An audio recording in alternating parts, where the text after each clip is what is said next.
ಪ್ರಿಯ ವಿದ್ಯಾರ್ಥಿಗಳೇ, ಸಮಾಜ ವಿಜ್ಞಾನ ತರಗತಿಗಳಿಗೆ ಆತ್ಮೀಯವಾದಂತಹ ಸ್ವಾಗತ.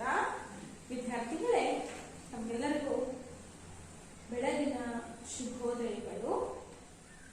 ವಿದ್ಯಾರ್ಥಿಗಳೇ, ಇವತ್ತು ನಾವು 8ನೇ ತರಗತಿಯ ಸಮಾಜ ವಿಜ್ಞಾನ ವಿಭಾಗದಲ್ಲಿ ನಾವು ಅರ್ಥಶಾಸ್ತ್ರದ ಮೊದಲನೇ ಅಧ್ಯಾಯವಾದಂತಹ ಅರ್ಥಶಾಸ್ತ್ರದ ಪರಿಚಯ, ಯಾವುದು ಅರ್ಥಶಾಸ್ತ್ರದ ಪರಿಚಯ ಅನ್ನೋ ಒಂದು ಅಧ್ಯಾಯವನ್ನು ಅಭ್ಯಸಿಸ್ತಾ ಇದ್ದೇವೆ. ವಿದ್ಯಾರ್ಥಿಗಳೇ, ಈಗ ಅರ್ಥಶಾಸ್ತ್ರ ಪರಿಚಯ ಈ ಪಾಠಕ್ಕೆ ಸಂಬಂಧಪಟ್ಟಂತೆ ನಾವು ಅರ್ಥಶಾಸ್ತ್ರದ ಅರ್ಥ ಮತ್ತು ಮಹತ್ವ ಮತ್ತು ಅರ್ಥಶಾಸ್ತ್ರದ ಮೂಲ ಪರಿಕಲ್ಪನೆಗಳು, ಅರ್ಥಶಾಸ್ತ್ರ ಅಧ್ಯಯನದ ಮಹತ್ವವೇನು, ಮೂಲ ಆರ್ಥಿಕ ಸಮಸ್ಯೆಗಳನ್ನು ವಿವರಿಸುವಲ್ಲಿ ಆರ್ಥಿಕ ಚಟುವಟಿಕೆಗಳು, ಸೂಕ್ಷ್ಮ ಅರ್ಥಶಾಸ್ತ್ರ ಮತ್ತು ವಿಶಾಲಾತ್ಮಕ ಅರ್ಥಶಾಸ್ತ್ರ ಅಂತ ಹೇಳಿ ಇಷ್ಟು ಕಲಿಕಾಂಶಗಳನ್ನ ಇಂದಿನ ತರಗತಿಯಲ್ಲಿ ನಾವು ಕಲಿತಾ ಹೋಗ್ತಾ ಇದ್ದೀವಿ. ಈ ವಿಡಿಯೋಗೆ ಸಂಬಂಧಪಟ್ಟಂತೆ ವಿದ್ಯಾರ್ಥಿಗಳೇ, ನಿಮಗೆ ಅರ್ಥಶಾಸ್ತ್ರ ಅಂದ್ರೆ ನಾವು ಇಂಗ್ಲಿಷ್ ನ ಎಕನಾಮಿಕ್ಸ್ ಅಂತ ಹೇಳಿ ಇದನ್ನ ಕರಿತೇವೆ. ನೀವೀಗಾಗಲೇ ಅರ್ಥಶಾಸ್ತ್ರದ ಬಗ್ಗೆ 6 ಮತ್ತು 7ನೇ ತರಗತಿಯಲ್ಲಿ ಅಭ್ಯಾಸವನ್ನ ಮಾಡಿದ್ದೀರಿ ವಿದ್ಯಾರ್ಥಿಗಳೇ, ಈ 6 ಮತ್ತು 7ನೇ ತರಗತಿಯಲ್ಲಿ. ಹಾಗಿದ್ರೆ ಅರ್ಥ ಅಂದ್ರೆ ನಾವು ಹಣ, ವಿತ್ ಅರ್ಥ, ಈ 3 ಅರ್ಥವನ್ನ ನಾವು ಕಾಣ್ತೀವಿ. ಇಲ್ಲಿ ಅರ್ಥ ಅಂದ ತಕ್ಷಣ ನಾವು ಪಾಠ ಹೇಳುವಾಗ ಹೇಳ್ತೇವೆ, ಇದು ನಿಮ್ಗೆ ಅರ್ಥ ಆಯ್ತಾ ಅಂತ ಕೇಳ್ತಿರ್ತೇವೆ. ಅರ್ಥ ಅಂದ್ರೆ ಗ್ರಹಿಸಿಕೊಳ್ಳೋದು ಅಲ್ಲ, ಇಲ್ಲಿ ಹಣ ಅಂತ ಅರ್ಥ ನಂತರ ಅರ್ಥಶಾಸ್ತ್ರ ಎಕನಾಮಿಕ್ಸ್ ಬಗ್ಗೆ ನಾವು ಹೇಳ್ತಾ ಇದ್ದೀವಿ. ಇವತ್ತು ನಮ್ಮ ದೈನಂದಿನ ಜೀವನದಲ್ಲಿ ನಾವು ಬಹಳಷ್ಟು ವಸ್ತುಗಳನ್ನ ಬಳಕೆ ಮಾಡ್ತೇವೆ ವಿದ್ಯಾರ್ಥಿಗಳು, ಬಹಳಷ್ಟು ವಸ್ತುಗಳನ್ನ ಬಳಕೆ ಮಾಡ್ತೇವೆ. ಯಾರಾದ್ರೂ ಹೇಳ್ತೀರಾ ಯಾವೆಲ್ಲ ವಸ್ತುಗಳನ್ನ ಬಳಕೆ ಮಾಡ್ತೇವೆ? ಎಸ್, ಇದ್ದಾಗಿಂದ ನಾವು ಮಲಗೋವರೆಗೂ ಬಹಳಷ್ಟು ವಸ್ತುಗಳನ್ನ ಬಳಕೆ ಮಾಡ್ತೀವಿ. ಸೋಪು, ನೀರು, ಬಟ್ಟೆ, ಆಹಾರ, ಶಾಲೆಗೆ ಬರುವಾಗ ಪುಸ್ತಕ, ಪೆನ್ನು, ಸೀಸ್ ಪೆನ್ಸಿಲ್, ಸೈಕಲ್ಲು, ಬಸ್ಸು, ಹೀಗೆ ನಾವು ಬೆಳಗ್ಗೆಯಿಂದ ಸಂಜೆವರೆಗೂ ಬಹಳಷ್ಟು ವಸ್ತುಗಳನ್ನ ಬಳಕೆಯನ್ನ ಮಾಡ್ತೇವೆ. ಅವುಗಳನ್ನೆಲ್ಲವನ್ನ ನಾವು ಬಳಕೆ ಮಾಡುವಂತಹ ವಸ್ತುಗಳನ್ನ ಸರಕು ಮತ್ತು ಸೇವೆಗಳು ಅಂತ ಹೇಳಿ ಕರಿತೇವೆ. ಸರಕು ಮತ್ತು ಸೇವೆಗಳು ಅಂತ ಹೇಳಿ ಅವುಗಳನ್ನ ಕರಿತೇವೆ. ಇನ್ನು ಭೌತಿಕವಾಗಿ ನಾವು ಬಳಸುವಂತಹ ವಸ್ತುಗಳು ಮತ್ತೆ ಕಣ್ಣಿಗೆ ಗೋಚರ ಆಗುವಂತಹ ವಸ್ತುಗಳು. ಇನ್ನು ಕಣ್ಣಿಗೆ ಗೋಚಾರವಾಗುವಂತಹ ವಸ್ತುಗಳು ಯಾವುವು? ಈ ಉದಾಹರಣೆಗಾಗಿ ನಾವಿಲ್ಲಿ ಒಂದು ಶಿಕ್ಷಣವನ್ನ ಪಡಿತಾ ಇದ್ದೇವೆ ಅಂದ್ರೆ ಇದು ನಮಗೆ ಅಭೌತಿಕ, ಕಣ್ಣಿಗೆ ಗೋಚರ ಆಗೋದಿಲ್ಲ. ನೀವು ಈ ಪಾಠ ಕಲ್ತಿದ್ದೀರೋ ಬಿಟ್ಟಿದ್ದೀರೋ ಅಂತ ನಿಮ್ಗೆ ಗೊತ್ತಾಗೋದಿಲ್ಲ. ಬಟ್ ಕಲ್ತಿದ್ದು ಇದೊಂದು ಸೇವೆ, ಹೌದಾ? ಮತ್ತೆ ಡಾಕ್ಟರ್ ಕಡೆ ನಾವು ಹೋಗಿ ನಮ್ಮ ರೋಗವನ್ನ ಗುಣಪಡಿಸಿಕೊಂಡಿದ್ದು ಅದು ಕೂಡ ನಮಗೆ ಗೊತ್ತಾಗಲ್ಲ. ಅದು ಆರಾಮಾಗುತ್ತೆ, ನನಗಷ್ಟೇ ಗೊತ್ತಿರುತ್ತೆ. ಆ ಸೇವೆಯೂ ಸಹ ನಮಗೆ ಗೊತ್ತಾಗುವುದಿಲ್ಲ. ಕಣ್ಣಿಗೆ ಕಾಣುವಂತಹ ಸರಕು ಮತ್ತು ಸೇವೆಗಳು, ಕಣ್ಣಿಗೆ ಕಾಣದೇ ಇರುವಂತಹ ಸೇವೆಗಳು ಅಂತ ನಾವು ಹೇಳ್ಬಿಡ್ತೀವಿ. ಈ ಸರಕು ಮತ್ತು ಸೇವೆಗಳನ್ನ ಬಳಕೆ ಮಾಡುವಂತಹ ನಾವು ಏನು? ಗ್ರಾಹಕರು. ಹಾಗಿದ್ರೆ ಬಳಕೆ ಮಾಡುವಂತಹ ನಾವು ಯಾರು? ಗ್ರಾಹಕರು. ಒಂದು ವಸ್ತುವನ್ನ ತೆಗೆದುಕೊಂಡು ಆ ವಸ್ತುವನ್ನ ನಾವು ಉಪಯೋಗ ಮಾಡಿದ್ರೆ ಅಂದ್ರೆ ಬಳಸ್ಕೊಂಡ್ರೆ ನಮ್ಮನ್ನ ಏನಂತ ಕರಿತೇವೆ? ಗ್ರಾಹಕರು ಅಂತ ಹೇಳಿ ಕರಿತೀವಿ. ನಮ್ಮನ್ನ ಏನಂತ ಕರೀತಾರೆ? ಗ್ರಾಹಕರು ಅಂತ ಹೇಳಿ ಕರೀತಾರೆ. ಹಾಗಿದ್ರೆ ಸರಕು ಮತ್ತು ಸೇವೆಗಳು ಅಂದ್ರೆ ಏನು? ನಾವು ದಿನನಿತ್ಯ ಬಳಸುವಂತಹ ಸೇವೆಗಳನ್ನ, ನಾವು ದಿನನಿತ್ಯ ಉಪಯೋಗಿಸುವಂತಹ ವಸ್ತುಗಳನ್ನ ನಾವೇನ್ ಮಾಡ್ತೇವೆ? ಸರಕು ಮತ್ತು ಸೇವೆಗಳು ಅಂತೇವೆ. ಇಲ್ಲಿ ಕಣ್ಣಿಗೆ ಕಾಣುವ ಸ್ವಲ್ಪ ಇರ್ತವೆ, ಭೌತಿಕವಾಗಿ ಕಣ್ಣಿಗೆ ಕಾಣದೇ ಇರುವ ಬೇರೆ ಇರ್ತವೆ. ಇವುಗಳನ್ನು ನಾವು ಬಳಸ್ತಾ ಇದ್ದವರ ನಾವು ಯಾರು? ಗ್ರಾಹಕರು. ಈ ಸರಕು ಮತ್ತು ಸೇವೆಗಳನ್ನ ಇರುವ ಸ್ಥಳದಲ್ಲೇ ಲಭ್ಯವಾಗುವಂತೆ ಮಾಡುವ ಸಾರಿಗೆದಾರರಿಗೆ ಅಥವಾ ವ್ಯಾಪಾರಸ್ಥರಿಗೆ ಅಥವಾ ಅಂಗಡಿಕಾರರಿಗೆ ನಾವು ವಿತರಕರು ಅಂತ ಹೇಳ್ಕೊಳ್ತೇವೆ. ಆ ಸರಕುಗಳನ್ನ ಉತ್ಪಾದಿಸುವನು ಅಂದ್ರೆ ನಮ್ಮ ಬಳಕೆಗೆ ಕೊಡುವವನ್ನ ಏನಂತ ಹೇಳ್ಕೊಳ್ತೇವೆ? ಉತ್ಪಾದಕ ಅಂತ ಹೇಳಿ ಕರಿತೇವೆ. ನಮ್ಮ ಬಳಕೆಗೆ ಬೇಕಾಗುವಂತಹ ವಸ್ತುಗಳನ್ನ ನಮಗೆ ನೀಡೋರು ಉತ್ಪಾದಕರು. ಈ ಉತ್ಪಾದಕರಿಂದ ತಂದು ನಾವಿದ್ದಲ್ಲಿಯೇ ಏನ್ ಮಾಡ್ತಾರೆ, ಅಂಗಡಿಗಾರರ ಮೂಲಕ, ವ್ಯಾಪಾರಸ್ಥರ ಮೂಲಕ, ಮತ್ತೆ ಸಾರಿಗೆದಾರರ ಮೂಲಕ ತಂದು ಒದಗಿಸ್ತಾರಲ್ಲ, ಇವರನ್ನ ಏನಂತ ಕರಿತೇವೆ, ವಿತರಕರು ಅಂತ ಹೇಳಿ ಕರಿತೇವೆ. ಏನಂತ ಕರಿತೇವೆ ವಿದ್ಯಾರ್ಥಿಗಳೇ? ವಿತರಕರು ಅಂತ ಹೇಳಿ ಕರಿತೇವೆ. ನಾವು ಆ ವಸ್ತುಗಳಿಗೆ ಏನನ್ನ ಕೊಟ್ಟು ತೆಗೆದುಕೊಳ್ಳುತ್ತೇವೆ? ಬೆಲೆಯನ್ನು ಕೊಟ್ಟು ತೆಗೆದುಕೊಳ್ಳುತ್ತೇವೆ. ಈಗ 5 ರೂಪಾಯಿ ಪೆನ್ ನನಗೆ ಬೇಕೇ ಬೇಕು.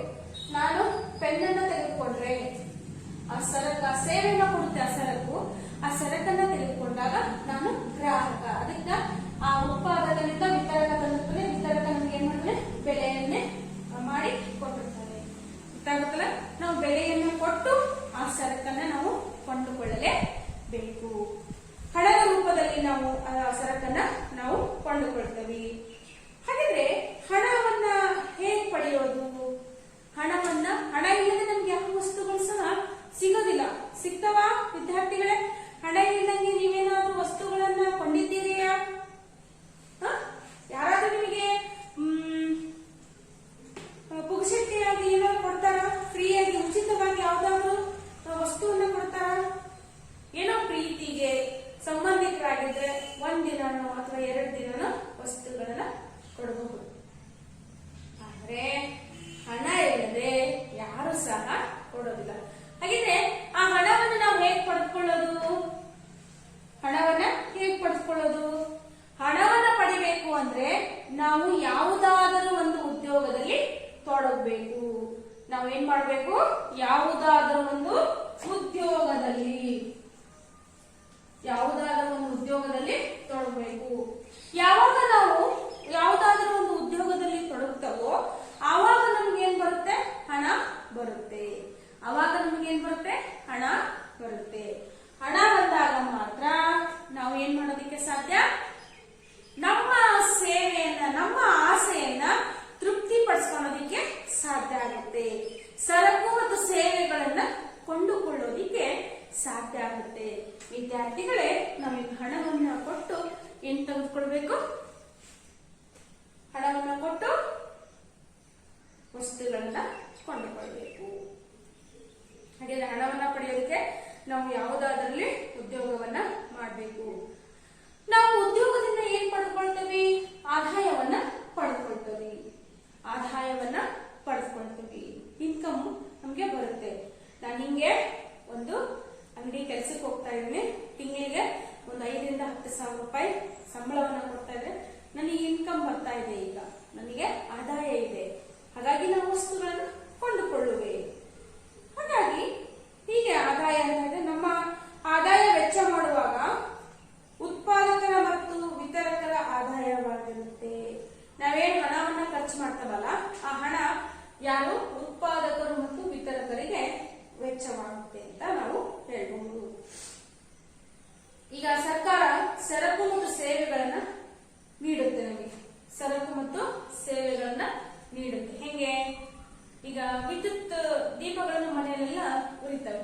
ನಮಗೆ ಸರ್ಕಾರ ಏನ್ ಮಾಡುತ್ತೆ? ಸೇವೆಯನ್ನು ಒದಗಿಸ್ತಾ ಇದೆ. ಅದಕ್ಕೆ ಏನ್ ಮಾಡುತ್ತೆ ಸರ್ಕಾರ? ತೆರಿಗೆಯನ್ನ ವಿಧಿಸುತ್ತೆ. ನೀರು ಬರ್ತಾ ಇರ್ತವೆ ಮನೆ ಮುಂದೆ, ಅವುಗಳಿಗೆ ತೆರಿಗೆಯನ್ನು ನಾವು ಕೊಡ್ಬೇಕಾಗುತ್ತೆ. ಭೂಮಿಯನ್ನ ಇದೆ, ನಮ್ ಭೂಮಿ ಇದೆ, ಹೌದಾ? ನಮ್ದೇ ಭೂಮಿ ಆದ್ರೆ ನಾವು ಅದಕ್ಕೆ ಏನ್ ಮಾಡಬೇಕು? ನಮ್ದೇ ಮನೆ ಆದ್ರೆ ನಾವು ಅದಕ್ಕೆ ತೆರಿಗೆಯನ್ನ ಕೊಡ್ಬೇಕು. ತೆರಿಗೆಯನ್ನ ಕೊಡುವುದರ ಮೂಲಕ ತಾನು ಲಾಭವನ್ನ ಗಳಿಸ್ಕೊಳ್ಳುತ್ತೆ ಸರ್ಕಾರ. ಹೀಗೆ ಆದ ಒಂದು ಸರಕುಗಳಿಗೆ, ಸೇವೆಗಳಿಗೆ ಸರ್ಕಾರ ಒದಗಿಸುವುದನ್ನ ನಾವು ತೆರಿಗೆ ಅಂತ ಹೇಳಿ ಕರಿತೇವೆ. ಹಾಗಿದ್ರೆ ಸಾಮಾನ್ಯವಾಗಿ ನಾವು ಬೆಳಗಿನಿಂದ ಸಾಯಂಕಾಲದವರೆಗೂ ಬಹಳಷ್ಟು ವಸ್ತುಗಳನ್ನ ಉಪಯೋಗಿಸ್ತಾ ಇರ್ತೇವೆ.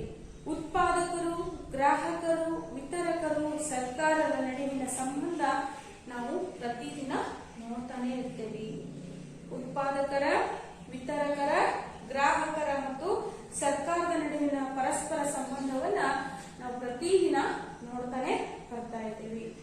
ಪ್ರತಿಯೊಬ್ಬರ ಆದಾಯ ಗಳಿಕೆ ಮತ್ತು ವೆಚ್ಚ ಮಾಡುವ ಕಾರ್ಯವು ಇದನ್ನೇ ನಾವು ಆರ್ಥಿಕ ಚಟುವಟಿಕೆ ಅಂತ ಹೇಳಿ ಕರಿತೇವೆ. ಇಲ್ಲಿ ಆರ್ಥಿಕ ಚಟುವಟಿಕೆ ಅಂದ್ರೆ ಇದು ಮೂಲ ಅಂಶ. ಒಬ್ರು ಅವರವರ ಆದಾಯ ಹೆಂಗಿರುತ್ತೋ ಅವರವರ ಖರ್ಚು ಕೂಡ ಹಂಗೆ ಇರ್ತದೆ. ಅವರವರ ಆದಾಯಕ್ಕೆ ಸಾಮಾನ್ಯ ಕೃಷಿಕರ ಮಕ್ಕಳಾದಂತಹ ನಾವು ದೊಡ್ಡ ದೊಡ್ಡ ಕಾರು, ದೊಡ್ಡ ದೊಡ್ಡ ಮನೆಯಲ್ಲಿ, ದೊಡ್ಡ ದೊಡ್ಡ ಹೋಟೆಲಲ್ಲಿ ಉಳ್ಕೊಳ್ಳೋದಾಗ್ಲಿ, ಊಟ ಮಾಡೋದಾಗ್ಲಿ ಆಗುತ್ತಾ? ಇದಲ್ಲ. ನಾವೇನಿದ್ರು ಬಸ್ಗಳಲ್ಲಿ, ನಮ್ದು ಬಹಳ ಅಂದ್ರೆ ಬೈಕ್ಗಳಲ್ಲಿ ಓಡಾಡ್ತಿರ್ತೀರಲ್ವಾ. ಸಣ್ಣದಾದ ಹೋಟೆಲ್ಗಳಲ್ಲಿ ನಾವು ಏನ್ ಮಾಡ್ಬೋದು? ಊಟವನ್ನ ಮಾಡ್ಬೋದು. ಅವರ ಆದಾಯ ಹೆಂಗಿರ್ತದೋ ಹಂಗಂಗೆ ಅವರವರ ವೆಚ್ಚಗಳು ಇರ್ತವೆ. ಇಂತಹ ಸೇವೆಗಳ ಕುರಿತು ಅಭ್ಯಸಿಸುವ ಒಂದು ಜ್ಞಾನ, ವಿಜ್ಞಾನ, ವರ್ಣಮಯವಾದಂತಹ ಒಂದು ಜ್ಞಾನ ಈ ಅರ್ಥಶಾಸ್ತ್ರ ಅಂತ ನಾವು ಹೇಳ್ಬಹುದು. ಹಾಗಿದ್ರೆ ಇವತ್ತು ಮನುಷ್ಯ ಎಲ್ಲಾ ಸೇವೆ, ಎಲ್ಲಾ ಸರಕನ್ನ ಹೊಂದಲು ಸಾಧ್ಯವಿಲ್ಲ. ಹೌದಾ? ನನಗೆಲ್ಲಾ ಬೇಕು ಅಂದ್ರೆ ಅದು ಅಸಾಧ್ಯವಾಗಿತ್ತು. ಈಗ ಉದಾಹರಣೆಗಾಗಿ ನಮ್ಮ ಹತ್ರ ಒಂದು 20 ರೂಪಾಯಿ ದುಡ್ಡಿದೆ ಅಂತ ತಿಳ್ಕೊಂಡು ನಾವು ವಿದ್ಯಾರ್ಥಿಗಳು, 20 ರೂಪಾಯಿ ದುಡ್ಡಲ್ಲಿ ನೀನೇನ್ ಮಾಡ್ಬೇಕು? ನಿನಗೆ ತುಂಬಾ ಹೊಟ್ಟೆ ಹಸಿವಾಗಿದೆ, ಏನಾದ್ರೂ ತಿನ್ಬೇಕು. ನಂತರ ತಲೆನೋವಿಗೆ ಮಾತ್ರೆಯನ್ನು ಕೂಡ ತೆಗೆದುಕೊಳ್ಬೇಕು. ಮತ್ತೇನ್ ಮಾಡ್ಬೇಕು ನೀನು? ಅದರ ಜೊತೆಗೆ ಚಲನಚಿತ್ರವನ್ನು ಸಹ ನೋಡ್ಬೇಕು, ಒಂದು ಪುಸ್ತಕವನ್ನು ಸಹ ಕೊಂಡುಕೊಳ್ಬೇಕು. ಇರೋ ದುಡ್ಡಿನ ಎಷ್ಟು? 20 ರೂಪಾಯಿ ಇದೆ. ಹಾಗಿದ್ರೆ ನೀನೇನ್ ಮಾಡ್ತೀಯ ಆವಾಗ? ನಿಮಗೆ ಪ್ರಶ್ನೆ, ನೀನು ಆವಾಗ ಏನ್ ಮಾಡ್ತೀಯ? ಯಾವುದಕ್ಕೆ ಮಹತ್ವವನ್ನು ಕೊಡೋದಿಕ್ಕೆ ಇಷ್ಟಪಡ್ತೀಯ? ಯಾವುದಕ್ಕೆ ಮಹತ್ವವನ್ನು ಕೊಡೋದಿಕ್ಕೆ ಇಷ್ಟಪಡ್ತೀಯ ವಿದ್ಯಾರ್ಥಿ? ಯಾರು ಹೇಳ್ತೀರಾ? ಹಾಗಿದ್ರೆ ನಾನು ನೋಡಿದ್ರೆ ನನಗೆ ತುಂಬಾ ಹೊಟ್ಟೆ ಹಸಿವಾಗಿದೆ, ಹಸುವನ್ನ ತಾಳಲಾರ್ದೆ ನಾನೇನ್ ಮಾಡ್ತೀನಿ? ಮೊದಲು ತಿನ್ನಲು ಏನಾದ್ರೂ ಒಂದನ್ನ ಕೊಂಡುಕೊಳ್ತೇನೆ. ನಂತರ ಏನ್ ಮಾಡ್ತೀನಿ? ತುಂಬಾ ತಲೆನೋವ್ತಾ ಇದೆ, ತಲೆನೋವಿಗೆ ಒಂದು ಮಾತ್ರೆಯನ್ನು ಸಹ ಪಡೆದುಕೊಳ್ತೀನಿ. ಏನ್ ಮಾಡ್ಕೊಂತ ನಾನು ಪಡೆದುಕೊಳ್ತೇನೆ. ಇದ್ರ ಮೂಲಕ ಇನ್ನೆರಡು ಬಯಕೆಗಳು ಅಂದ್ರೆ ಇನ್ನೆರಡು ಆಸೆಗಳನ್ನ ನನ್ನ ಮುಂದೆ ಹಾಕ್ತೇನೆ. ಚಲನಚಿತ್ರವನ್ನು ನೋಡೋದು ಮತ್ತೆ ಪುಸ್ತಕವನ್ನ ಕೊಳ್ಳೋದನ್ನ ನಾನು ಮುಂದೆ ಹಾಕಿದೆ. ಹಾಗಿದ್ರೆ ನಮ್ಮಲ್ಲಿ ಎಷ್ಟು ಸಂಪನ್ಮೂಲ ಎಷ್ಟಿದೆಯೋ ಅಷ್ಟರಲ್ಲೇ ನಾವು ವಸ್ತುಗಳನ್ನ ತೆಗೆದುಕೊಳ್ಬೇಕು. ಸಂಪನ್ಮೂಲ ಇಟ್ ಮೀನ್ಸ್ ಹಣ. ಎಷ್ಟಿದೆಯೋ ಅಷ್ಟರಲ್ಲೇ ನಾವೇನ್ ಮಾಡ್ಬೇಕು? ವಸ್ತುಗಳನ್ನ ಕೊಂಡುಕೊಳ್ಬೇಕು. ಹಾಗಾಗಿನೇ ನಮ್ಮ ಮೂಲಭೂತ ಸಮಸ್ಯೆಗಳನ್ನ ನಾವು ಎದುರಿಸ್ತಾ ಇದ್ದೇವೆ ಅಂದ್ರೆ ಈ ಕಾರಣದಿಂದಾಗಿನೇ. ನಮ್ಮ ಹಣದ ಕೊರತೆಯನ್ನು ನಾವು ಎಲ್ಲರೂ ಕೂಡ ಅನುಭವಿಸ್ತಾ ಇದ್ದೇವೆ. ನಮ್ಮ ಹಣದ ಆದಾಯಕ್ಕಿಂತ ವೆಚ್ಚವನ್ನ ಹೆಚ್ಚು ಮಾಡಿದಾಗ ನಾವು ಸಾಲವನ್ನು ಮಾಡಬೇಕಾಗುತ್ತೆ. ಈ ಸಾಲದಿಂದಾಗಿ ಬಹಳಷ್ಟು ಸಮಸ್ಯೆಗಳನ್ನ ಎದುರಿಸಬೇಕಾಗುತ್ತೆ. ಹೋಗ್ಲಿ ವಿದ್ಯಾರ್ಥಿಗಳೇ, ಇವತ್ತು ಅರ್ಥಶಾಸ್ತ್ರವು ಜನರು ತಮ್ಮ ಅಪರಿಮಿತವಾದಂತಹ ಬಯಕೆಗಳನ್ನ ತೃಪ್ತಿಪಡಿಸುವ ಸಲುವಾಗಿ ಮಿತವಾಗಿರುವಂತಹ ಅಥವಾ ಕೊರತೆಯಲ್ಲಿರುವ ಸಂಪನ್ಮೂಲವನ್ನ ಉಪಯೋಗ ಮಾಡೋದು ಇವತ್ತು ಸಮಾಜದ ವಿಜ್ಞಾನವಾದ ಒಂದು ವಿಶೇಷ ಅಂತಾನೆ ನಾವು ಅರ್ಥಶಾಸ್ತ್ರದ ಬಗ್ಗೆ ಹೇಳ್ತಾ ಹೋಗ್ತೇವೆ. ನಮ್ಮ ಬಯಕೆಗಳಿಗೆ ಮಿತಿನೇ ಇಲ್ಲ. ಆಯ್ತಾ? ಮಿತಿ ಇಲ್ಲ. ನಮ್ಮ ಬಯಕೆಗಳಿಗೆ ಮಿತಿ ಅನ್ನೋದೇ ಇಲ್ಲ. ಅಷ್ಟೊಂದು ಬಯಕೆಗಳು ನಮ್ದು. ಆ ಬಯಕೆಗಳನ್ನ ನಾವು ನೋಡದೆ ಆದ್ರೆ ಅಷ್ಟೊಂದು ಬಯಕೆಗಳಿರುವಂತಹ ನಾವು ನಮ್ಮಲ್ಲಿರುವಂತಹ ಸಂಪನ್ಮೂಲ ಹೇಗಿದೆ? ಕೊರತೆಯ ಸಂಪನ್ಮೂಲವಾಗಿದೆ. ಹೇಗಿದೆ? ಕೊರತೆಯ ಸಂಪನ್ಮೂಲವಾಗಿದೆ. ಹಾಗಾಗಿ ಈ ಕೊರತೆಯ ಸಂಪನ್ಮೂಲದಿಂದಲೇ ನಮ್ಮ ಬಯಕೆಗಳನ್ನ ಹೇಗೆ ತೃಪ್ತಿಗೊಳಿಸಬೇಕು ಅನ್ನೋ ತಿಳಿಸುವಂತಹ ಜ್ಞಾನವನ್ನೇ ನಾವು ಅರ್ಥಶಾಸ್ತ್ರ ಅಂತ ಹೇಳಿ ಕರೀತೇವೆ. ಇಷ್ಟೇ ವಿದ್ಯಾರ್ಥಿಗಳೇ, ನಾವು ಹಣವನ್ನ ಹೇಗೆ ಖರ್ಚು ಮಾಡಬೇಕು, ಹಣವನ್ನ ಹೇಗೆ ಗಳಿಸಬೇಕು, ಹಣದ ಮಹತ್ವವೇನು, ಹಣಕ್ಕೆ ಸಂಬಂಧಪಟ್ಟಂತಹ ಎಲ್ಲ ವಿಚಾರಗಳನ್ನ ತಿಳಿಸಿಕೊಡೋದೇ ನಮ್ಮ ಅರ್ಥಶಾಸ್ತ್ರ ಅಂತ ನಾವು ತಿಳಿಸಬಹುದು. ವಿದ್ಯಾರ್ಥಿಗಳೇ, ಈಗ ನಿಮಗೆ ಅರ್ಥಶಾಸ್ತ್ರದ ಬಗ್ಗೆ ಗೊತ್ತಾಯ್ತಲ್ಲ. ಸರಕು ಸೇವೆಗಳು ಅಂದ್ರೇನು, ಇವು ಅರ್ಥಶಾಸ್ತ್ರದ ವರ್ಡ್ಸ್ಗಳು. ತಯಾರಿಸ್ತಾರಲ್ಲ ಅವರು ಅಂತಿದ್ವಿ, ಈಗ ಅವ್ರನ್ನ ಉತ್ಪಾದಕರು ಅಂತ ಹೇಳ್ತಾರೆ. ಅಂಗಡಿಯವ ಅಂತ ಹೇಳ್ಕರಿತಿದ್ವಿ, ಅವನ್ನ ವಿತರಕರು ಅಂತ ಹೇಳಿ. ರೊಕ್ಕ ಕೊಡ್ತಂದೆ ಅಂತಿದ್ವಿ, ಅದನ್ನ ನಾವು ಬೆಲೆ ಅಂತ ಹೇಳ್ಕರ್ವಿ. ನಾವು ದುಡ್ದ ಬರೋದು ಹಣ ಅಂತಿದ್ವಿ, ಅದನ್ನ ನಾವು ಆದಾಯ ಅಂತ ಹೇಳ್ಕರ್ವಿ. ನಾವು ಉಪಯೋಗಿಸಿದಂತಹ ಸೇವೆಯನ್ನ, ಸರ್ಕಾರಿ ಸೇವೆಗೆ ನಾವು ಕೊಡುವಂತಹ ರೊಕ್ಕ ಸುಂಕ ಅಂತ ಹೇಳ್ತಿದ್ವಿ, ಅದನ್ನ ತೆರಿಗೆ ಅಂತ ಹೇಳ್ಕರ್ವಿ. ಹಣವನ್ನ ಪಡೆಯೋಕ್ಕೋಸ್ಕರ ಕೆಲಸ ಮಾಡ್ತಾನೆ ಇದ್ದಿದ್ದು, ಅದನ್ನ ನಾವು ಉದ್ಯೋಗ ಅಂತ ಹೇಳ್ಕೊತೀವಿ. ವಿಭಿನ್ನ ಪಾರಿಭಾಷಿಕ ಅರ್ಥಗಳು ನಿಮಗೆ ತಿಳಿದ ವಿದ್ಯಾರ್ಥಿಗಳೇ? Very good. ನೆಕ್ಸ್ಟ್, ಅರ್ಥಶಾಸ್ತ್ರಕ್ಕೆ ಸಂಬಂಧಪಟ್ಟಂತಹ ವ್ಯಾಖ್ಯಾನಗಳನ್ನು ನಾವು ನೋಡೋದಾದ್ರೆ, ಅರ್ಥಶಾಸ್ತ್ರದ ಪಿತಾಮಹ ಅಂತ ಹೇಳಿ ನಾವು ಆಡಮ್ ಸ್ಮಿತ್ ರವರನ್ನ ಕರಿತೀವಿ. ಆಡಮ್ ಸ್ಮಿತ್ ರವರನ್ನ ಅರ್ಥಶಾಸ್ತ್ರದ ಪಿತಾಮಹ. ಇವ್ರ ಪ್ರಕಾರ ಆಡಮ್ ಸ್ಮಿತ್ ರವರು ಅರ್ಥಶಾಸ್ತ್ರದ ಕುರಿತಾದ ಒಂದು ವ್ಯಾಖ್ಯಾನವನ್ನು ತಿಳಿಸಿದ್ದಾರೆ. ಸಂಪತ್ತನ್ನ ಅಧ್ಯಯನ ಮಾಡುವ ಶಾಸ್ತ್ರವೇ ಅರ್ಥಶಾಸ್ತ್ರ. ನಂತರ ಮಾರ್ಷಲ್ ರವರ ಪ್ರಕಾರ ಜನರ ಸಾಮಾನ್ಯ ಜೀವನದ ವ್ಯವಹಾರವನ್ನ ಅರ್ಥಶಾಸ್ತ್ರ ಅಧ್ಯಯನ ಮಾಡುತ್ತದೆ. ಸಾಮಾನ್ಯ ಜನರ ಜೀವನವನ್ನ ಅಧ್ಯಯನವನ್ನ ಮಾಡುವುದು ಅರ್ಥಶಾಸ್ತ್ರ. ಇನ್ನು ರಾಬಿನ್ಸ್ ಅವರ ಪ್ರಕಾರ ವಿವಿಧ ಉಪಯುಕ್ತಗಳನ್ನ ಹೊಂದಿರುವ ಕೊರತೆಯಿರುವ ಸಂಪನ್ಮೂಲಗಳ ಮತ್ತು ಮಾನವನ ಅಪರಿಮಿತ ಬಯಕೆಗಳ ನಡುವಿನ ಸಂಬಂಧವಾಗಿ ಮಾನವನ ನಡವಳಿಕೆಗಳನ್ನ ಅಧ್ಯಯನ ಮಾಡುವಂತಹ ಶಾಸ್ತ್ರವೇ ಈ ಅರ್ಥಶಾಸ್ತ್ರ ಅಂತ ನಾವು ಕರಿತೀವಿ. ಹಾಗಿದ್ರೆ ಈ ರೀತಿಯಾಗಿ ನಾವು ಅರ್ಥಶಾಸ್ತ್ರದ ಕುರಿತಾದಂತಹ ವ್ಯಾಖ್ಯಾನಗಳನ್ನ ನೋಡಿದ್ವಿ ವಿದ್ಯಾರ್ಥಿಗಳೇ. ನಂತರ ಅರ್ಥಶಾಸ್ತ್ರದ ಅರ್ಥವನ್ನು ನೋಡ್ತಾ ಹೋಗೋಣ. ಅರ್ಥಶಾಸ್ತ್ರವು ಎಕಾನಮಿಕ್ಸ್ ಎಂಬ ಇಂಗ್ಲಿಷ್ ಪದದ ಕನ್ನಡ ರೂಪವಾಗಿದ್ದು, ಅರ್ಥಶಾಸ್ತ್ರ ಅನ್ನೋದು ಇಂಗ್ಲಿಷ್ ಪದದ ಎಕಾನಮಿಕ್ಸ್ ಅನ್ನೋ ಒಂದು ಕನ್ನಡ ರೂಪ. ಈ ಎಕಾನಮಿಕ್ಸ್ ಅನ್ನೋ ಪದ ಗ್ರೀಕ್ನ ಪದವಾದಂತಹ ಓಕೋಸ್ ಅಂದರೆ ಕುಟುಂಬ, ನೋಮೋಸ್ ಅಂದರೆ ನಿರ್ವಹಣೆ. ಓಕೋಸ್ ಎಂದರೆ ಕುಟುಂಬ, ನೋಮೋಸ್ ಎಂದರೆ ನಿರ್ವಹಣೆ, ಅಂದ್ರೆ ಕುಟುಂಬದ ನಿರ್ವಹಣೆ ಎನ್ನುವ ಅರ್ಥವನ್ನ ಕೊಡುತ್ತದೆ. ಕುಟುಂಬದ ಮೂಲ ಅಗತ್ಯಗಳನ್ನ ತೃಪ್ತಿಪಡಿಸಲು ಮತ್ತು ಕುಟುಂಬದ ಪ್ರಗತಿಗೆ ಲಭ್ಯವಿದ್ದ ಸಂಪನ್ಮೂಲಗಳನ್ನು ಉಪಯೋಗಿಸಿಕೊಳ್ಳುವುದನ್ನ ಒಳಗೊಂಡಿದೆ. ಇದೇ ನಿಯಮ ಸಮಾಜಕ್ಕೆ ಅನ್ವಯಿಸಿದಾಗ ಜನರ ಮೂಲ ಅಗತ್ಯತೆಗಳನ್ನ ತೃಪ್ತಿಪಡಿಸುವ ಮತ್ತು ಆರ್ಥಿಕ ಸಮೃದ್ಧಿಗೆ ಸಮಾಜದಲ್ಲಿ ತನ್ನ ಸಂಪನ್ಮೂಲವನ್ನ ಹೇಗೆ ಬಳಸಿಕೊಳ್ಳುತ್ತಾರೆ ಎಂಬುದನ್ನ ತಿಳಿಯುವಂತಹ ಅರ್ಥಶಾಸ್ತ್ರದ ಮೂಲ ಅಧ್ಯಯನದ ವಿಷಯವನ್ನೇ ನಾವು ಆರ್ಥಿಕ ಚಟುವಟಿಕೆಗಳ ಸಂಘಟನೆಯನ್ನೇ ಅರ್ಥವ್ಯವಸ್ಥೆ ಅಂತ ಹೇಳಿ ಕರಿತೇವೆ.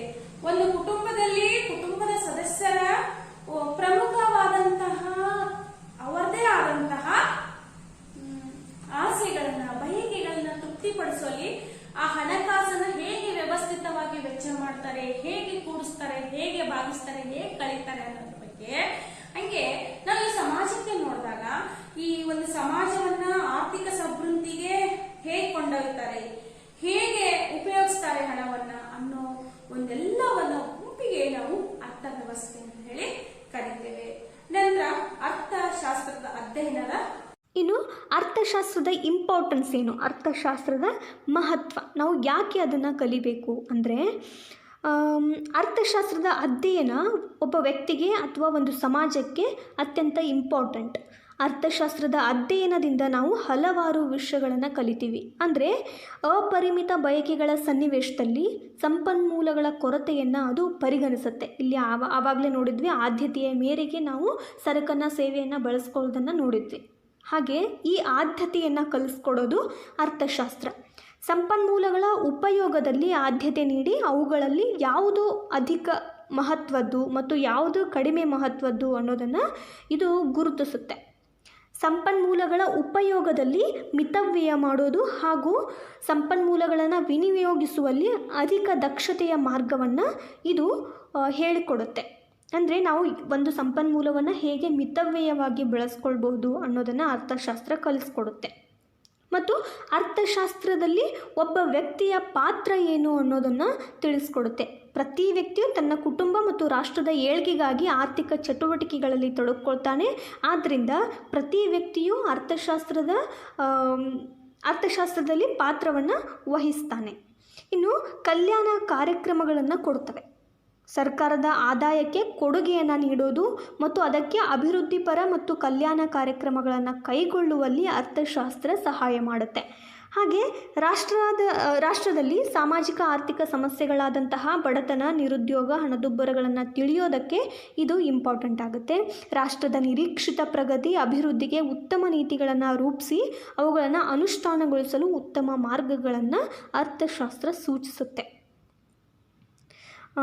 AC ಪಿಗೋ ಅವರು ಹೇಳ್ತಾರೆ, ಅರ್ಥಶಾಸ್ತ್ರ ಅಧ್ಯಯನವು ಜ್ಞಾನವನ್ನು ಹೆಚ್ಚಿಸೋದಲ್ಲದೆ ಲಾಭದಾಯಕವೂ ಆಗಿರುತ್ತೆ ಅಂತ ಅವರು ಹೇಳ್ತಾರೆ. ಇದು ಅರ್ಥಶಾಸ್ತ್ರದ ಮಹತ್ವ. ಇನ್ನು ಆರ್ಥಿಕ ಚಟುವಟಿಕೆಗಳು, ನಾವು ಪ್ರತಿನಿತ್ಯ ಉಪಯೋಗಿಸುವಂತಹ ಹಲವಾರು ಸರಕುಗಳು ಮತ್ತು ಸೇವೆಗಳ ಪೂರೈಕೆ ಮಿತವಾಗಿದೆ ಮತ್ತು ಅವುಗಳು ಉಚಿತವಾಗಿ ದೊರೆಯೋದಿಲ್ಲ. ಅವುಗಳನ್ನು ಕೊಳ್ಳೋದಕ್ಕೆ ನಾವು ಹಣವನ್ನು ವೆಚ್ಚ ಮಾಡಬೇಕು. ಇಂಥ ಸರಕು ಮತ್ತು ಸೇವೆಗಳನ್ನು ಆರ್ಥಿಕ ಸರಕುಗಳು ಮತ್ತು ಸೇವೆಗಳು ಅಂತ ಕರಿತೀವಿ. ನಾವು ನಮ್ಮ ಕೌಶಲ್ಯವನ್ನು ಮತ್ತು ಶ್ರಮವನ್ನು ಉಪಯೋಗಿಸಿ ಹಣವನ್ನು ಗಳಿಸ್ತೀವಿ, ಅಂದರೆ ಉದ್ಯೋಗವನ್ನು ಮಾಡಿ ನಾವು ಹಣವನ್ನು ಗಳಿಸ್ತೀವಿ.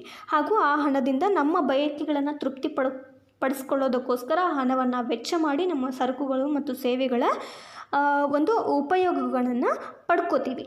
ನಾವು ಕೈಗೊಳ್ಳುವಂತಹ ವಿವಿಧ ಚಟುವಟಿಕೆಗಳನ್ನು ಆರ್ಥಿಕ ಚಟುವಟಿಕೆಗಳು ಅಂತ ವರ್ಗೀಕರಣ ಮಾಡ್ತಾರೆ. ಹೀಗೆ ಉತ್ಪಾದನೆ, ಅನುಭೋಗ, ವಿನಿಮಯ ಮತ್ತು ಹಂಚಿಕೆ ಅಂತ ಆರ್ಥಿಕ ಚಟುವಟಿಕೆಗಳನ್ನು ವಿಂಗಡಣೆ ಮಾಡ್ತಾರೆ.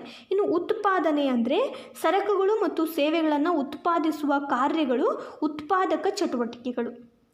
ಉದಾಹರಣೆಗೆ ಕೃಷಿ, ಹಲವಾರು ದವಸ ಧಾನ್ಯಗಳನ್ನು ಹಾಗೆ ಹಣ್ಣು ಹಂಪಲುಗಳನ್ನು ಬೆಳೆಯೋದು ಕೃಷಿ, ಇದು ಉತ್ಪಾದನೆಗೆ ಸೇರುತ್ತೆ. ಹಾಗೆ ಪಶುಸಂಗೋಪನೆ, ಮೀನುಗಾರಿಕೆ, ಗಣಿಗಾರಿಕೆ, ಅರಣ್ಯ ಅಭಿವೃದ್ಧಿ, ವಿವಿಧ ಪ್ರಕಾರದ ಕೈಗಾರಿಕೆಗಳು, ಸಾರಿಗೆ, ಸಂಪರ್ಕ ಇತ್ಯಾದಿ ಇವೆಲ್ಲವುಗಳು ಉತ್ಪಾದನೆ ಅನ್ನೋ ಒಂದು ಆರ್ಥಿಕ ಚಟುವಟಿಕೆಯ ಅಂಡರ್ ಬರ್ತವೆ. ಈ ರೀತಿ ನಾವು ಕಾರ್ಯವನ್ನು ಅಥವಾ ಉದ್ಯೋಗವನ್ನು ಮಾಡ್ಬೋದು. ಇನ್ನು ಅನುಭೋಗದಲ್ಲಿ ಏನಾಗುತ್ತೆ, ಸರಕುಗಳು ಮತ್ತು ಸೇವೆಗಳನ್ನು ಉತ್ಪಾದಿಸುವುದು ಮಾನವರ ಅನುಭೋಗದ ಸಲುವಾಗಿ, ಮಾನವನ ಅನುಕೂಲಕ್ಕಾಗಿ ಸರಕುಗಳನ್ನು ಮತ್ತು ಸೇವೆಗಳನ್ನು ಉತ್ಪಾದನೆ ಮಾಡಲಾಗುತ್ತೆ. ಮಾನವನು ತನ್ನ ಬಯಕೆಗಳನ್ನು ತೃಪ್ತಿಪಡಿಸ್ಕೊಳ್ಳೋದಕ್ಕೋಸ್ಕರ ಸರಕುಗಳನ್ನು ಮತ್ತು ಸೇವೆಗಳನ್ನು ಕೊಳ್ತಾನೆ, ಹಣ ವೆಚ್ಚ ಮಾಡಿ ಕೊಳ್ತಾನೆ. ಈ ಎಲ್ಲ ಚಟುವಟಿಕೆಗಳನ್ನು ಅನುಭೋಗ ಚಟುವಟಿಕೆಗಳು ಅಂತ ಕರೆಯಲಾಗುತ್ತೆ. ಇನ್ನು ವಿನಿಮಯ, ಉತ್ಪಾದಕರು ಉತ್ಪಾದಿಸುವ ಸರಕು ಮತ್ತು ಸೇವೆಗಳನ್ನು ಅನುಭೋಗಿಗಳಿಗೆ ಅಥವಾ ಗ್ರಾಹಕರಿಗೆ ತಲುಪಿಸುವಂತಹ ಮಾರುಕಟ್ಟೆ ವ್ಯವಸ್ಥೆ ಇರುತ್ತೆ. ಈ ವ್ಯವಸ್ಥೆಯಲ್ಲಿ ಸರಕುಗಳ ಸಂಗ್ರಹ ಆಗುತ್ತೆ, ಸಾರಿಗೆ ಆಗುತ್ತೆ, ಮಾರಾಟ, ಕೊಳ್ಳುವಿಕೆ ಎಲ್ಲ ಕಾರ್ಯಗಳು ಇರ್ತವೆ. ಇದನ್ನು ವಿನಿಮಯ ಅಂತ ಕರೀಬಹುದು. ಇನ್ನು ಹಂಚಿಕೆ, ಸರಕುಗಳ ಮತ್ತು ಸೇವೆಗಳ ಉತ್ಪಾದನೆಯಿಂದ ಪಡೆದ ಆದಾಯವನ್ನು ಉತ್ಪಾದನೆಗೆ ಸಹಕಾರ ನೀಡಿದ ಉತ್ಪನ್ನಾಂಗಗಳಾದಂತಹ ಭೂಮಿ, ಶ್ರಮ, ಬಂಡವಾಳ ಮತ್ತು ಉದ್ಯಮಶೀಲತೆ ಹಾಗೆ ಸಂಘಟನೆ ಈ ಎಲ್ಲ ಕಡೆ ಹಂಚಬೇಕಾಗತ್ತೆ. ಒಂದು ಬೆಳೆ ಬೆಳಿಬೇಕಾದ್ರೆ ಒಬ್ಬ ವ್ಯಕ್ತಿ, ಒಬ್ಬ ರೈತ ಬಿತ್ತನೆ ಬೀಜಕ್ಕಾಗಿ ಖರ್ಚು ಮಾಡಿರ್ತಾನೆ, ಹಾಗೆ ಉಳುಮೆಗಾಗಿ ಖರ್ಚು ಮಾಡಿರ್ತಾನೆ, ತನ್ನ ಶ್ರಮವನ್ನು ಪಟ್ಟಿರ್ತಾನೆ. ಹಾಗೆ ಹಲವಾರು ವ್ಯಕ್ತಿಗಳ ಒಂದು ಶ್ರಮವೂ ಕೂಡ ಇಲ್ಲಿ ಇರುತ್ತೆ. ಆದ್ದರಿಂದ ಉತ್ಪಾದನೆ ಆದಮೇಲೆ ಉತ್ಪಾದನೆಯಿಂದ ಬಂದಂತಹ ಆದಾಯವನ್ನು ಈ ಎಲ್ಲರಿಗೂ ಅವನು ಹಂಚಬೇಕಾಗತ್ತೆ. ಇದು ಹಂಚಿಕೆಯ ಅಂಡರ್ ಬರುತ್ತೆ. ಈ ಪ್ರಕ್ರಿಯೆಯಲ್ಲಿ ಉತ್ಪಾದನಾ ಅಂಗಗಳಾದಂತಹ ಬೆಲೆಗಳನ್ನು ನಿರ್ಧರಿಸುವ ಕಾರ್ಯಗಳನ್ನು ಇದು ಒಳಗೊಂಡಿರುತ್ತೆ. ಸೃಷ್ಟಿಯಾದ ಆದಾಯವನ್ನು ಎಲ್ಲ ಉತ್ಪಾದನಾ ಅಂಗಗಳಿಗೆ ಯೋಗ್ಯ ರೀತಿಯಲ್ಲಿ ಹಂಚಲು ಹಲವಾರು ಕ್ರಮಗಳನ್ನು ಕೈಗೊಳ್ಳಲಾಗುತ್ತೆ. ಈ ಎಲ್ಲ ಕಾರ್ಯಗಳನ್ನು ಹಂಚಿಕೆಯ ಆರ್ಥಿಕ ಚಟುವಟಿಕೆಗಳು ಅಂತ ಹೇಳಬಹುದು. ಕೆಲವೊಮ್ಮೆ ಹಲವಾರು ಚಟುವಟಿಕೆಗಳು ಆರ್ಥಿಕ ಆಗಿಲ್ಲ ಆದರೂ ಕೂಡ ನಂತರದಲ್ಲಿ ಅವುಗಳು ಆರ್ಥಿಕ ಚಟುವಟಿಕೆಗಳು ಸಹ ಆಗ್ಬೋದು. ಅಂದರೆ ಒಬ್ಬ ಶಿಕ್ಷಕ ವಿದ್ಯಾರ್ಥಿಗಳಿಗೆ ಮನೆಯಲ್ಲಿ ಉಚಿತ ಪಾಠ ನೀಡಿದರೆ ಅದು ಆರ್ಥಿಕ ಚಟುವಟಿಕೆ ಅನಿಸೋದಿಲ್ಲ. ಆದರೆ ಅದೇ ಶಿಕ್ಷಕ ಪಾಠ ಹೇಳಲು ಶುಲ್ಕವನ್ನು ಪಡೆದರೆ ಅದು ಆರ್ಥಿಕ ಚಟುವಟಿಕೆ ಆಗುತ್ತೆ. ಹೀಗೆ ಇವೆಲ್ಲವೂ ಆರ್ಥಿಕ ಚಟುವಟಿಕೆಗಳು. ಇನ್ನು ಅರ್ಥಶಾಸ್ತ್ರ ಮಾನವನ ಆರ್ಥಿಕ ಚಟುವಟಿಕೆಗಳನ್ನು ಅಧ್ಯಯನ ಮಾಡೋದ್ರಿಂದ ಅದು ಬಹಳ ವಿಶಾಲವಾದ ವಿಷಯ ಆಗುತ್ತೆ. ಆದ್ದರಿಂದ ವಿವಿಧ ಆರ್ಥಿಕ ಚಟುವಟಿಕೆಗಳನ್ನು ಅಧ್ಯಯನ ಮಾಡೋದಕ್ಕೋಸ್ಕರ ಅರ್ಥಶಾಸ್ತ್ರವನ್ನು ವಿಂಗಡಣೆ ಮಾಡ್ತಾರೆ. ಸೂಕ್ಷ್ಮ ಅರ್ಥಶಾಸ್ತ್ರ ಮತ್ತು ವಿಶಾಲಾತ್ಮಕ ಅರ್ಥಶಾಸ್ತ್ರ ಅಂತ ವಿಂಗಡಣೆ ಮಾಡ್ತಾರೆ. ಇಲ್ಲಿ ಸೂಕ್ಷ್ಮ ಅರ್ಥಶಾಸ್ತ್ರ ಅಂದರೆ ಇಲ್ಲಿ ನೇಮೆ ಹೇಳುತ್ತೆ, ಇದು ಮೈಕ್ರೋ ಅಂದರೆ ಸಣ್ಣ ಪ್ರಮಾಣದಲ್ಲಿ ಅಧ್ಯಯನವನ್ನು ಮಾಡೋದು. ಅಂದರೆ ಒಬ್ಬ ವ್ಯಕ್ತಿ ಒಂದು ಕುಟುಂಬಕ್ಕೆ ಸಂಬಂಧಪಟ್ಟಿದ್ದಿರುತ್ತೆ ಅಥವಾ ಚಿಕ್ಕ ಆರ್ಥಿಕ ಸಂಘಟನೆಗಳನ್ನು ಇದು ಸಂಬಂಧಪಡುತ್ತೆ. ಸೂಕ್ಷ್ಮ ಅಂತಂದರೆ ಅತ್ಯಂತ ಚಿಕ್ಕದು. ಸೂಕ್ಷ್ಮ ಅರ್ಥಶಾಸ್ತ್ರವು ಅತ್ಯಂತ ಚಿಕ್ಕ ಘಟಕಗಳ ಆರ್ಥಿಕ ಚಟುವಟಿಕೆಗಳ ಅಧ್ಯಯನವನ್ನು ಮಾಡುತ್ತೆ. ನಾವು ಮೊದಲೇ ಕಲಿತ್ವಿ, ಅರ್ಥಶಾಸ್ತ್ರವು ಸರಕುಗಳನ್ನು ಮತ್ತು ಸೇವೆಗಳನ್ನು ಉಪಯೋಗಿಸುವ ಕುರಿತಾದ ನಿರ್ಣಯಗಳನ್ನು ಕೈಗೊಳ್ಳುತ್ತೆ. ಸಮಾಜದ ಅತಿ ಚಿಕ್ಕ ಘಟಕಗಳಾದಂತಹ ವ್ಯಕ್ತಿಗಳು, ಕುಟುಂಬಗಳು ಮತ್ತು ವ್ಯವಹಾರ ಸಂಸ್ಥೆಗಳ ಸಂಪನ್ಮೂಲಗಳ ಉಪಯೋಗದ ನಿರ್ಧಾರ ಕೈಗೊಳ್ಳುವಿಕೆಯ ಅಧ್ಯಯನವನ್ನು ಸೂಕ್ಷ್ಮ ಅರ್ಥಶಾಸ್ತ್ರ ಅಂತ ಹೇಳ್ತಾರೆ. ಅಂತಹ ನಿರ್ಧಾರಗಳು ಯಾವ್ಯಾವು ಅಂತಂದರೆ, ನಮ್ಮ ಬಯಕೆಗಳನ್ನು ತೃಪ್ತಿಪಡಿಸೋದಕ್ಕೋಸ್ಕರ ನಾವು ವಿವಿಧ ಸರಕುಗಳನ್ನು ಮತ್ತು ಸೇವೆಗಳನ್ನು ಖರೀದಿಸಬೇಕಾಗತ್ತೆ. ಯಾವ ಬಯಕೆಯನ್ನು ನಾವು ತೃಪ್ತಿಪಡಿಸ್ತೀವಿ, ನಿರ್ದಿಷ್ಟ ಸರಕು ಮತ್ತು ಸೇವೆಯನ್ನು ಪಡೆಯೋದಕ್ಕೆ ಎಷ್ಟು ಬೆಲೆಯನ್ನು ಕೊಂಡ್ಕೊಳ್ತೀವಿ, ಹಾಗೆ ನಾವು ಎಷ್ಟು ಗಂಟೆಗಳ ಅವಧಿಗೆ ಮತ್ತು ಎಲ್ಲಿ ಕೆಲಸ ಮಾಡೋದಕ್ಕೆ ಸಿದ್ಧರಿದ್ದೀವಿ ಅನ್ನುವಂಥ ನಿರ್ಧಾರಗಳನ್ನು ಸೂಕ್ಷ್ಮ ಅರ್ಥಶಾಸ್ತ್ರ ಕಂಡುಕೊಡುತ್ತೆ. ಹಾಗೆ ವಿಶಾಲಾತ್ಮಕ ಅರ್ಥಶಾಸ್ತ್ರ ಅಂತಂದರೆ ಇದು ವಿಶಾಲ, ಮ್ಯಾಕ್ರೋ, ದೊಡ್ಡ ಮಟ್ಟದಲ್ಲಿ ಅಧ್ಯಯನ ಮಾಡೋದು. ವ್ಯಕ್ತಿಗೆ ಹೋಲಿಸಿದಾಗ ಸಮಾಜ ಮತ್ತು ರಾಷ್ಟ್ರ ಅಥವಾ ಒಂದು ಅರ್ಥವ್ಯವಸ್ಥೆಯು ಅತ್ಯಂತ ಬೃಹತ್ ಆಕಾರ ಇರುತ್ತೆ. ಕೆಲವು ನಿರ್ಧಾರಗಳನ್ನು ಅರ್ಥವ್ಯವಸ್ಥೆಯ ಸಮಗ್ರ ಮಟ್ಟದಲ್ಲಿ ಕೈಗೊಳ್ಳಬೇಕಾಗತ್ತೆ. ಇಡೀ ಆರ್ಥಿಕ ವ್ಯವಸ್ಥೆಯ ಮಟ್ಟದಲ್ಲಿ ತೆಗೆದುಕೊಂಡಂತಹ ಆರ್ಥಿಕ ನಿರ್ಧಾರಗಳು ವಿಶಾಲಾತ್ಮಕ ಅರ್ಥಶಾಸ್ತ್ರದ ವಿಷಯದ ಅಧ್ಯಯನ ಆಗುತ್ತೆ. ಇಲ್ಲಿ ಒಂದು ಸಮಾಜ, ಒಂದು ರಾಷ್ಟ್ರ ಅಥವಾ ಒಂದು ಇಡೀ ಅರ್ಥವ್ಯವಸ್ಥೆಯ ಅಧ್ಯಯನವು ಇಲ್ಲಿ ಇರುತ್ತೆ. ಅಂದರೆ ತೆರಿಗೆ ಸಂಗ್ರಹ, ಹಣದುಬ್ಬರ ನಿಯಂತ್ರಣ, ಕಲ್ಯಾಣಪರ ಚಟುವಟಿಕೆಗಳ ಮೇಲಿನ ವೆಚ್ಚ, ಈ ರೀತಿಯ ಎಲ್ಲ ವಿಷಯಗಳು ವಿಶಾಲಾತ್ಮಕ ಅರ್ಥಶಾಸ್ತ್ರದಲ್ಲಿ ಬರುತ್ತೆ. ಸೂಕ್ಷ್ಮ ಅರ್ಥಶಾಸ್ತ್ರವು ಒಬ್ಬ ಕೊಳ್ಳುವವನ ಮತ್ತು ಮಾರುವವನಿಗಾಗಿ ಒಬ್ಬ ವ್ಯಕ್ತಿಯ ನಡವಳಿಕೆಯನ್ನು ಅಧ್ಯಯನ ಮಾಡುವ ಶಾಸ್ತ್ರ ಆದರೆ, ಇನ್ನು ವಿಶಾಲಾತ್ಮಕ ಅರ್ಥಶಾಸ್ತ್ರ ಏನು ಹೇಳುತ್ತೆ, ಈ ಎಲ್ಲ ಸೂಕ್ಷ್ಮ ಅರ್ಥಶಾಸ್ತ್ರಗಳನ್ನು ಒಗ್ಗೂಡಿಸುತ್ತೆ. ಅಂದರೆ ಎಲ್ಲ ವ್ಯಕ್ತಿಗಳ ಅನುಭೋಗದ ವೆಚ್ಚವನ್ನು ಒಗ್ಗೂಡಿಸಿದಾಗ ನಮಗೆ ಒಟ್ಟು ಅನುಭೋಗಿ ವೆಚ್ಚ ದೊರೆಯುತ್ತೆ. ಅದೇ ರೀತಿ ಎಲ್ಲ ವ್ಯಕ್ತಿಗಳ ಆದಾಯವನ್ನು ಒಗ್ಗೂಡಿಸಿದಾಗ ನಮಗೆ ಒಟ್ಟು ಆದಾಯ ಅಥವಾ ರಾಷ್ಟ್ರೀಯ ಆದಾಯ ದೊರಕುತ್ತೆ. ಈ ಸಮಗ್ರ ಅಂಶಗಳ ರಾಷ್ಟ್ರೀಯ ಆದಾಯ, ರಾಷ್ಟ್ರದ ಒಟ್ಟು ಅನುಭೋಗಿ ವೆಚ್ಚ ಇತ್ಯಾದಿಗಳನ್ನು ವಿಶಾಲಾತ್ಮಕ ಅರ್ಥಶಾಸ್ತ್ರದಲ್ಲಿ ನಾವು ನೋಡಬಹುದು. ಹಣದುಬ್ಬರ ಅಥವಾ ಬೆಲೆ ಹೆಚ್ಚಳ ವಿಶಾಲಾತ್ಮಕ ಅರ್ಥಶಾಸ್ತ್ರದ ಮತ್ತೊಂದು ಅಂಗ. ಅದರ ಕಾರಣ, ಪರಿಣಾಮಗಳು ಮತ್ತು ಅದನ್ನು ನಿಯಂತ್ರಿಸುವಂತಹ ಸಾಧನಗಳನ್ನು ವಿಶಾಲಾತ್ಮಕ ಅರ್ಥಶಾಸ್ತ್ರ ಅಧ್ಯಯನ ಮಾಡುತ್ತೆ. ಅದೇ ರೀತಿ ನಿರುದ್ಯೋಗ, ಆರ್ಥಿಕ ಬೆಳವಣಿಗೆ, ಅಭಿವೃದ್ಧಿ ಇತ್ಯಾದಿಗಳು ಇಡೀ ರಾಷ್ಟ್ರವನ್ನು ಪರಿಣಮಿಸೋದ್ರಿಂದ ಅವು ಕೂಡ ವಿಶಾಲಾತ್ಮಕ ಅರ್ಥಶಾಸ್ತ್ರದ ಭಾಗವಾಗಿ ಕಂಡುಬರ್ತವೆ. ಇದು ಸೂಕ್ಷ್ಮ ಅರ್ಥಶಾಸ್ತ್ರ ಮತ್ತು ವಿಶಾಲಾತ್ಮಕ ಅರ್ಥಶಾಸ್ತ್ರದ ಒಂದು ವಿವರ. ಇನ್ನು ಮೂಲ ಆರ್ಥಿಕ ಸಮಸ್ಯೆಗಳು. ಅರ್ಥಶಾಸ್ತ್ರದಲ್ಲಿ ಸಮಸ್ಯೆಗಳು ಸಂಪನ್ಮೂಲಗಳ ಕೊರತೆಯಿಂದ ಉಂಟಾಗತ್ತೆ ಹಾಗೂ ಅವು ಸೂಕ್ಷ್ಮ ರೀತಿಯ ಆಯ್ಕೆಗಳನ್ನು ಮಾಡೋದಕ್ಕೆ ಒತ್ತಡವನ್ನು ಹೇರುತ್ತೆ. ಇದು ಸೂಕ್ಷ್ಮ ಮತ್ತು ವಿಶಾಲಾತ್ಮಕ ಎರಡರಲ್ಲೂ ಕಂಡುಬರುತ್ತೆ. ಈ ನಿಟ್ಟಿನಲ್ಲಿ ಅರ್ಥಶಾಸ್ತ್ರವು ಹಲವಾರು ಸಮಸ್ಯೆಗಳನ್ನು ಎದುರಿಸ್ತಿರುತ್ತೆ, ಹಲವಾರು ಕ್ವಶನ್ಸ್ಗಳನ್ನು ತಂದಿಡುತ್ತೆ. ಅದು ಏನೇನೆಂದರೆ, ಏನನ್ನು ಉತ್ಪಾದಿಸಬೇಕು, ಒಬ್ಬ ವ್ಯಕ್ತಿ ಅಥವಾ ಒಂದು ಸಮಾಜ ಯಾವ ಸರಕುಗಳನ್ನು ಮತ್ತು ಸೇವೆಗಳನ್ನು ಉತ್ಪಾದಿಸಬೇಕು ಅನ್ನುವಂತಹ ಕ್ವಶನ್ ಬರುತ್ತೆ. ಹಾಗೆ ಹೆಚ್ಚಿನ ಪ್ರಮಾಣದ ಆಹಾರ ಧಾನ್ಯಗಳು ಬೇಕೋ ಅಥವಾ ಶಸ್ತ್ರಾಸ್ತ್ರಗಳು ಬೇಕೋ, ಹಾಗೆ ಕೃಷಿ ಸರಕುಗಳು ಬೇಕೋ, ಕೈಗಾರಿಕಾ ಸರಕುಗಳು ಬೇಕೋ, ಶಿಕ್ಷಣ ಇಂಪಾರ್ಟೆಂಟೋ, ಆರೋಗ್ಯ ಇಂಪಾರ್ಟೆಂಟೋ, ಹೀಗೆ ಅನುಭೋಗಿ ಸರಕುಗಳನ್ನು ಉತ್ಪಾದಿಸಬೇಕಾ ಅಥವಾ ಯಂತ್ರೋಪಕರಣಗಳನ್ನು ಉತ್ಪಾದಿಸಬೇಕಾ, ಸರಕುಗಳ ಉತ್ಪಾದನೆಯ ವಿಧ ಮತ್ತು ಪ್ರಮಾಣ ಒಂದು ಕಡೆ ಸಂಪನ್ಮೂಲಗಳ ಲಭ್ಯತೆ ಮತ್ತು ಇನ್ನೊಂದು ಕಡೆ ಜನರ ಅವಶ್ಯಕತೆಗಳ ಮೇಲೆ ಅವಲಂಬಿತ ಆಗಿರುತ್ತೆ.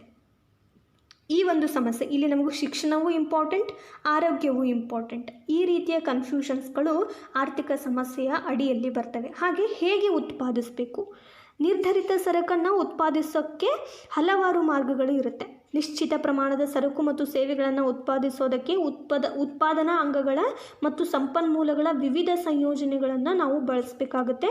ಇದನ್ನು ಉತ್ಪಾದನಾ ತಂತ್ರಜ್ಞಾನ ಅಂತ ಕರೀತಾರೆ.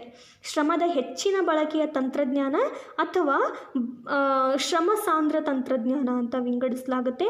ಬಂಡವಾಳ ಸಾಂದ್ರ ತಂತ್ರಜ್ಞಾನ ಅಂತಲೂ ಹೇಳ್ಬೋದು. ಬಂಡವಾಳದ ಹೆಚ್ಚಿನ ಬಳಕೆಯ ತಂತ್ರಜ್ಞಾನ ಇದಾಗಿದೆ. ಇವುಗಳಲ್ಲಿ ಯಾವುದನ್ನು ನಾವು ಉಪಯೋಗಿಸಬೇಕು, ಶ್ರಮದ ಹೆಚ್ಚಿನ ಬಂಡವಾಳದ ತಂತ್ರಜ್ಞಾನವನ್ನು ಉಪಯೋಗಿಸ್ಬೇಕಾ ಅಥವಾ ಬಂಡವಾಳದ ಹೆಚ್ಚಿನ ಬಳಕೆಯ ತಂತ್ರಜ್ಞಾನವನ್ನು ಉಪಯೋಗಿಸ್ಬೇಕಾ ಅನ್ನೋದು ಇಲ್ಲಿ ಕನ್ಫ್ಯೂಷನ್ ಆಗುತ್ತೆ. ಇನ್ನು ಯಾರಿಗಾಗಿ ಉತ್ಪಾದಿಸಬೇಕು, ಉತ್ಪಾದಿಸಿದ ಸರಕುಗಳನ್ನು ಯಾರು ಪಡಿತಾರೆ ಮತ್ತು ಯಾವ ಪ್ರಮಾಣದಲ್ಲಿ ಪಡಿತಾರೆ, ಇದು ಹಂಚಿಕೆಗೆ ಸಂಬಂಧಪಟ್ಟಂತಹ ವಿಷಯ. ಪ್ರತಿ ವ್ಯಕ್ತಿಯು ಕನಿಷ್ಠ ಪ್ರಮಾಣದ ಸರಕುಗಳನ್ನು ಮತ್ತು ಸೇವೆಗಳನ್ನು ಪಡೆಯುವಂತಿರಬೇಕು.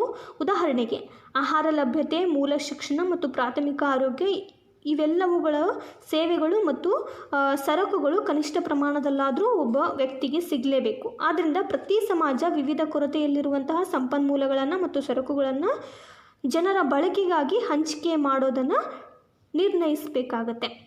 ಇದು ಯಾರಿಗಾಗಿ ಉತ್ಪಾದಿಸಬೇಕು ಅನ್ನೋದು ಆರ್ಥಿಕ ಸಮಸ್ಯೆಯ ಒಂದು ಪ್ರಶ್ನೆ. ಆದ್ದರಿಂದ ಅರ್ಥಶಾಸ್ತ್ರ ಅಧ್ಯಯನ ಸಂಪನ್ಮೂಲಗಳ ಪ್ರಚಲಿತ ಉಪಯೋಗ ಮತ್ತು ಭವಿಷ್ಯದಲ್ಲಿ ಅವುಗಳ ದಕ್ಷ ಉಪಯೋಗಕ್ಕೆ ಯೋಜನೆ ತಯಾರಿಸೋದಕ್ಕೆ ಸಹಾಯ ಮಾಡುತ್ತೆ. ಆದ್ದರಿಂದ ಅರ್ಥಶಾಸ್ತ್ರ ವೆರಿ ಇಂಪಾರ್ಟೆಂಟ್. ಸಾಮಾನ್ಯವಾಗಿ ಅರ್ಥಶಾಸ್ತ್ರಜ್ಞರು ಸರ್ಕಾರಕ್ಕೆ ಈ ವಿಷಯಗಳಿಗೆ ಸಂಬಂಧಿಸಿದಂತೆ ಹಲವಾರು ಸಲಹೆಗಳನ್ನು ನೀಡ್ತಾರೆ. ಈ ಮೂಲಕ ವ್ಯಕ್ತಿಗಳ ಮತ್ತು ರಾಷ್ಟ್ರದ ಯೋಗಕ್ಷೇಮವನ್ನು ಸುಧಾರಿಸಬಹುದು. ಇದು ಅರ್ಥಶಾಸ್ತ್ರ. ಈ ಪಾಠದಲ್ಲಿ ನಾವು ಅರ್ಥಶಾಸ್ತ್ರ ಅಂದರೆ ಏನು, ಸರಕುಗಳು ಮತ್ತು ಸೇವೆಗಳು ಅಂದರೆ ಏನು, ಹಾಗೆ ಆರ್ಥಿಕ ಚಟುವಟಿಕೆಗಳಾದಂತಹ ಉತ್ಪಾದನೆ, ಅನುಭೋಗ, ವಿನಿಮಯ, ಹಂಚಿಕೆ ಇವುಗಳ ಬಗ್ಗೆ ಕಲಿತ್ವಿ. ಹಾಗೆ ಅರ್ಥಶಾಸ್ತ್ರದ ವಿಂಗಡಣೆಗಳಾದಂತಹ ಸೂಕ್ಷ್ಮ ಅರ್ಥಶಾಸ್ತ್ರ ಮತ್ತು ವಿಶಾಲಾತ್ಮಕ ಅರ್ಥಶಾಸ್ತ್ರ ಅಂದರೆ ಏನು, ಅವುಗಳ ನಡುವೆ ಇರುವಂತಹ ಸಂಬಂಧ ಮತ್ತು ಡಿಫ್ರೆನ್ಸ್ ಎರಡನ್ನೂ ಕಲಿತ್ವಿ. ಹಾಗೆ ಮೂಲ ಆರ್ಥಿಕ ಸಮಸ್ಯೆಗಳು ಯಾವ್ಯಾವು ಅನ್ನೋದನ್ನು ಕಲಿತ್ವಿ. ಈ ಪಾಠ ನಿಮಗೆ ಅರ್ಥ ಆಗಿದ್ದರೆ ಈ ಎರಡು ಪ್ರಶ್ನೆಗಳಿಗೆ, ಈ ಒಂದು ಪ್ರಶ್ನೆಗೆ ನೀವು ಉತ್ತರಿಸಬೇಕಾಗುತ್ತೆ. ಯಾವುದಂದರೆ ಅರ್ಥಶಾಸ್ತ್ರದ ಪಿತಾಮಹ ಯಾರು? Adam Smith, Alfred Marshall, Lionel Robbins and Paul A Samuelson. ಈ 4 ಆಪ್ಷನ್ಗಳಲ್ಲಿ ಒಂದು ಆಪ್ಷನ್ ಸರಿಯಾಗಿ